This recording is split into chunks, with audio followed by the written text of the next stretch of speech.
Welcome to my Oscar nominee review of Avatar: The Way of Water.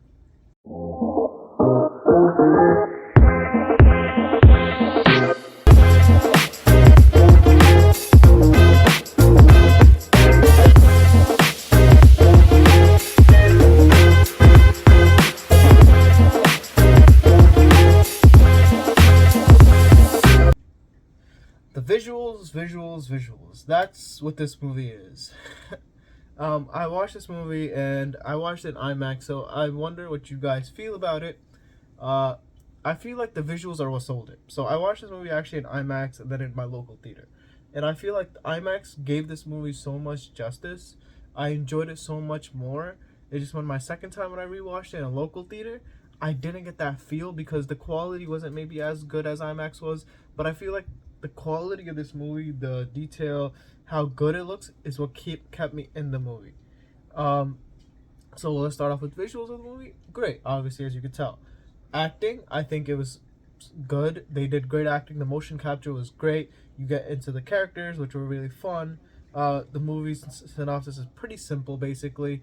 The military's back. They move somewhere else to the Way of Water, where these different group comes, and the military's basically chasing them. I won't say much more unless you still haven't seen it. You'll mention it more in the spoiler discussion.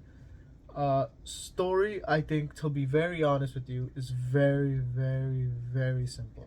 There's nothing special. There was no surprises where I was watching this movie where I was like, oh wow, they did that.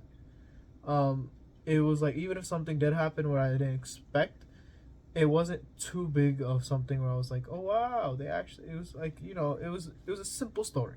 So like story aspect, I'd say average. Characters were fun. You meet these new characters. You do care for some of them. You see the setup for the other movies where you're like, you'll notice this movie. It feels like a big setup. You could feel it like, oh yeah, this is leading towards Avatar 3 and Avatar 4. So character wise, there's enough development for certain characters where you're like, okay, I can see where this is going. They're enjoyable. Jake Sully has a son, which is nice. Jake Sully's character is really good. Colonel's back. They have another character that's a human. We'll mention more of him about in the spoiler section. But yeah, overall, the characters and the acting was great. Story, like I said, was average.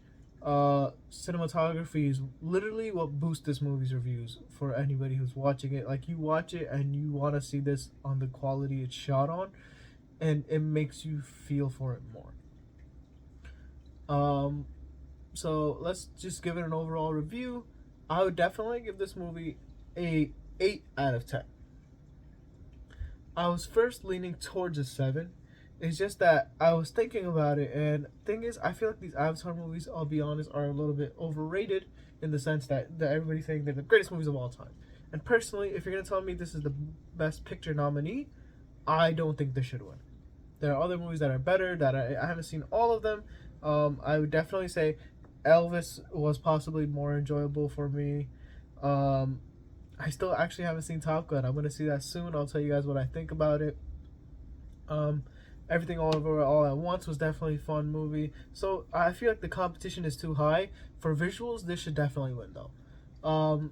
Let's get into my spoiler review where basically won't say much right now. So thank you guys. Like, follow, subscribe, and if you enjoy it, please help a guy out. Okay, see you in the spoiler review.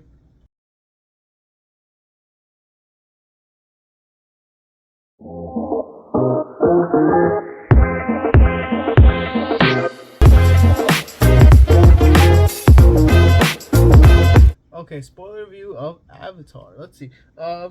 It was interesting. Like I said, the story is kind of like what I meant is this movie's overrated is in the sense that uh the first movie, if you think about it, Jake Sully kind of screws over humankind because he likes the Navi. It is what it is. You know, like they could have probably found other ways, but it is what it is. The son's character, the son dying, the one that died, you were just like, oh damn. I did feel that one. That one was a bit of a surprise, but I kind of expected it because of the way the brother was acting and everything. I was like, well, one of them is gonna screw something over. You see how they're setting you up to like his son. Um, you see how the human character, you feel for him because you're like, technically that's your dad, but he's on the wrong side, so he just save him. Like, and a lot of people got angry. They were like, if he had just let him die there wouldn't be no more movies. There wouldn't be a problem. But they have to continue the setup somehow. I think it'll be interesting. I definitely would say like I'm gonna come back to watch these movies just because the visuals hold it so much. The story I think was a 7. It's just that, or maybe even a 6, because it was nothing phenomenal, nothing new I saw. It was simple, basic. The visuals kept me in here though. Seeing these new whale characters, which was really fun, and like the lore of the Na'vi is really great.